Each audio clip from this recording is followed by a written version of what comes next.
With you. Thank you for joining me for a daily dose of sanity. We're meeting every day during April at noon Pacific time. We've had some fun places people have been dialing in from. We had folks yesterday from Warsaw and Istanbul and Saudi Arabia. Very cool. We're one world. We're all in this together. So we begin with our viral acts of kindness, and our friend Lydie in Paris sent back a lovely account. And the story goes that there was a young man living in a small apartment with his wife, who was a nurse in a COVID ward. And she came home after a 4-day stint and she was absolutely exhausted. And he had an online meeting. And the only place he could go to be private, which would not disturb her, was the bathroom. So he went into the bathroom and he did his online meeting from there. And he made a note of this on LinkedIn just to honor people who were working in the medical profession. And a fellow on LinkedIn read his account and said, "Hey, I want to help you." He said, "I'm fortunate enough to have a house, a country house, where my family and I have retreated to. And I have an empty apartment in Paris.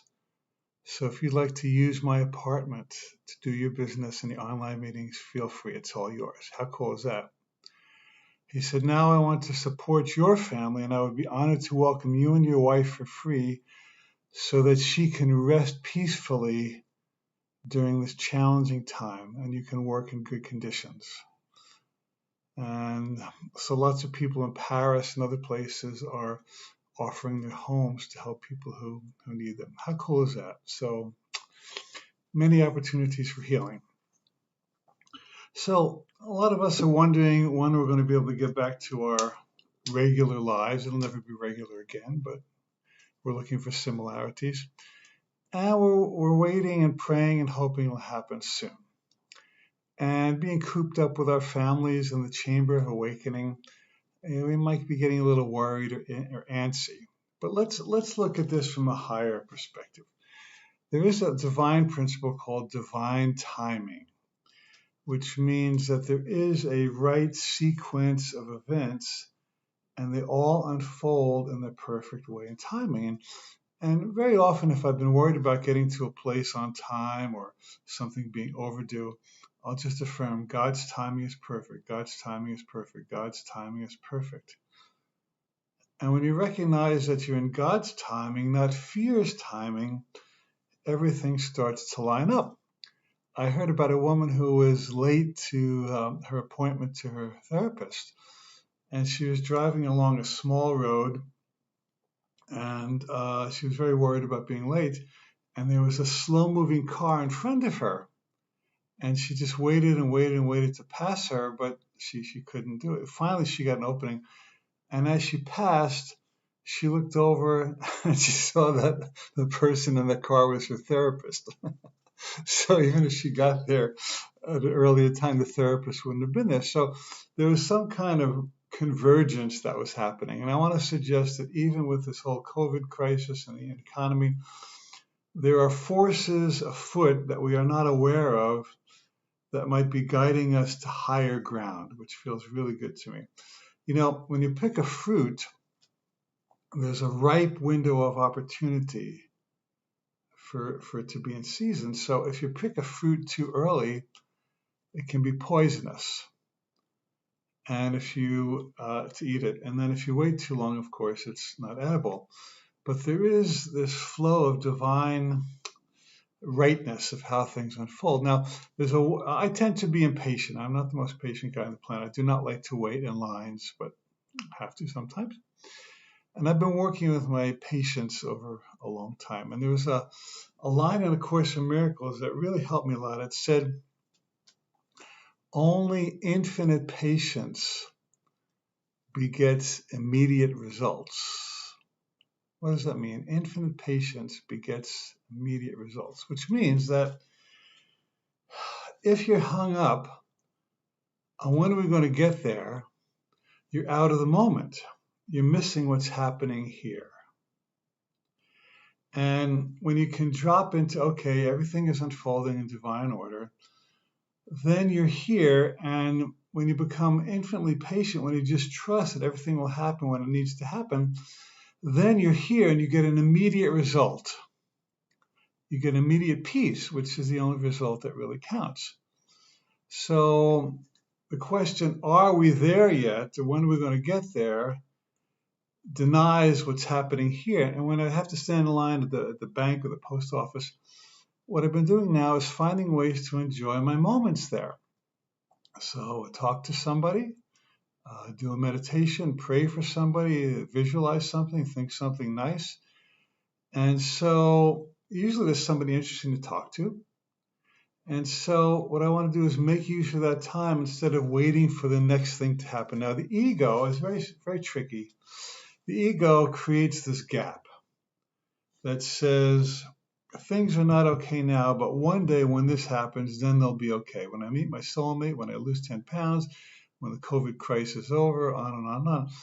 And there's always this space between how things are and how things could be.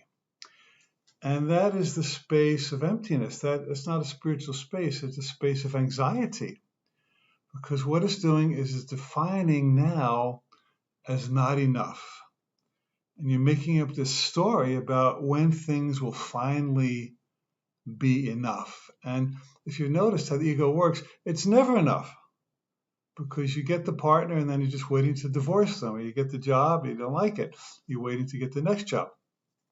So what we want to do is shine light on the illusion that if things were different, they would be better. Now, we're not saying we should wallow in the coronavirus. There's nothing good about it per se.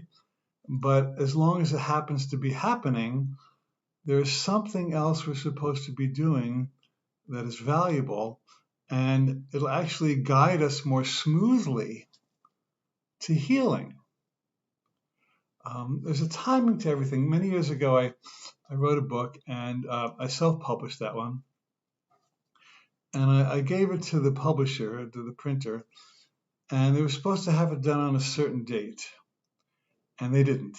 And they were just lagging, and it actually went on and on for a long time, several months.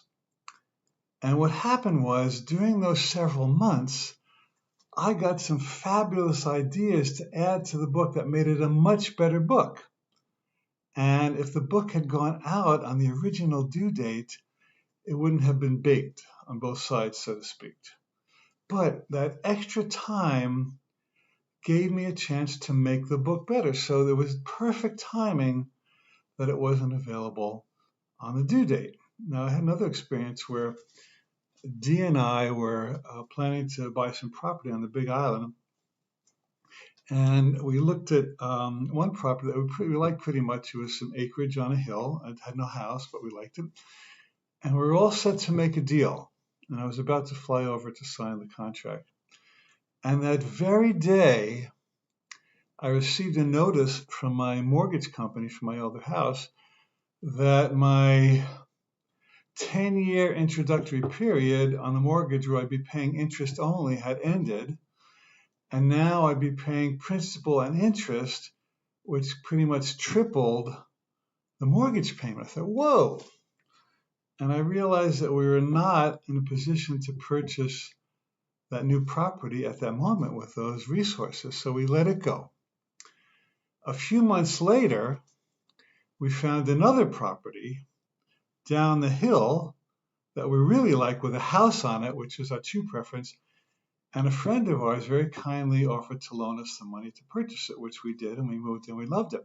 And then that new house was way down the hill from the top one, and we started to notice the weather patterns, and we found that it was pretty much always raining up on the hill. It was at a whole different altitude. It was nice and sunny where we were.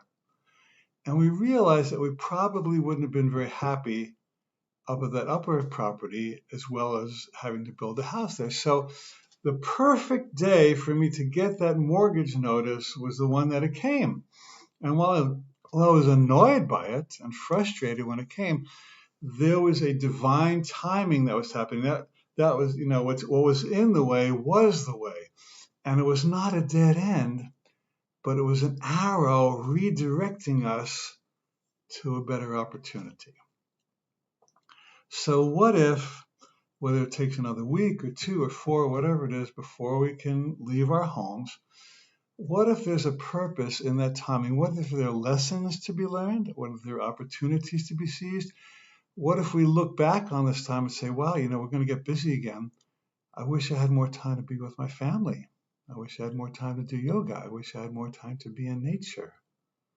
So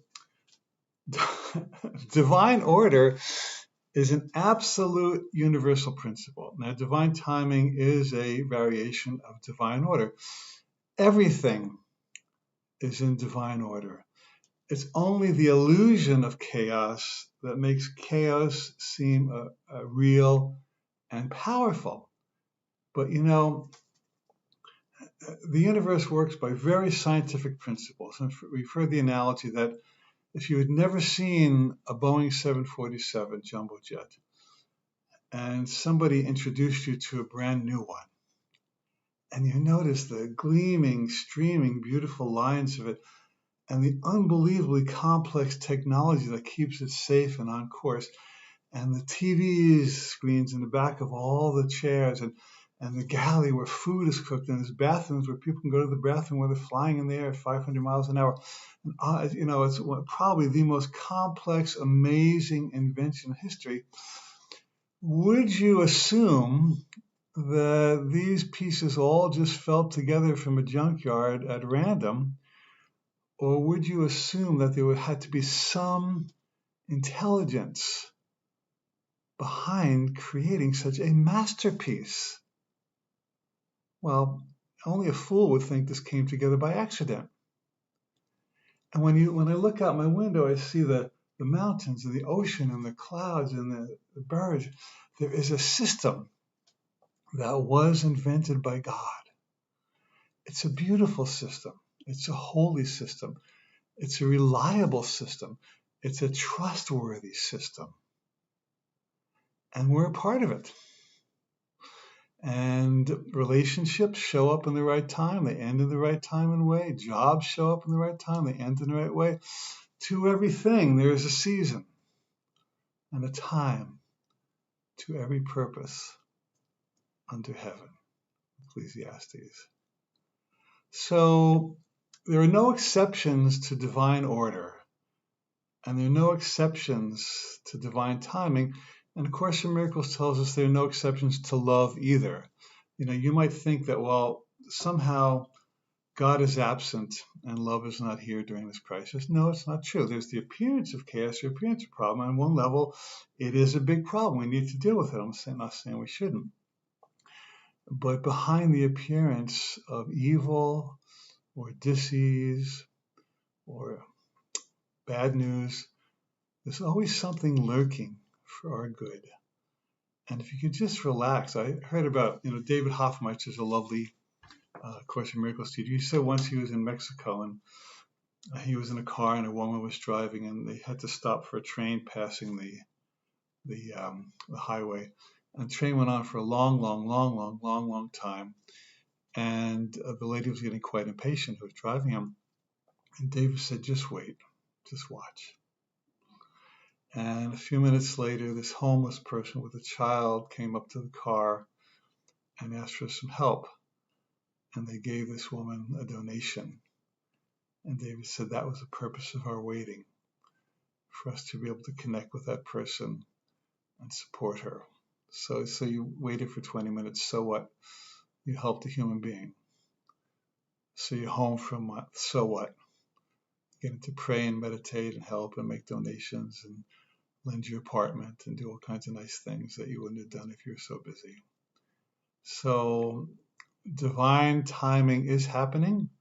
The crisis will lift at the right moment. We will get back to our lives, hopefully not the same lives, but better ones. And we're in the hands of God. There is a system that organizes the universe far bigger than a human eye will ever understand.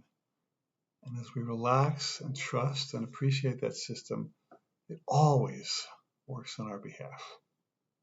Thank you so much for joining me. I love you immensely. Thank you for leaving your comments, and we will see you bright and early tomorrow. Have a wonderful day.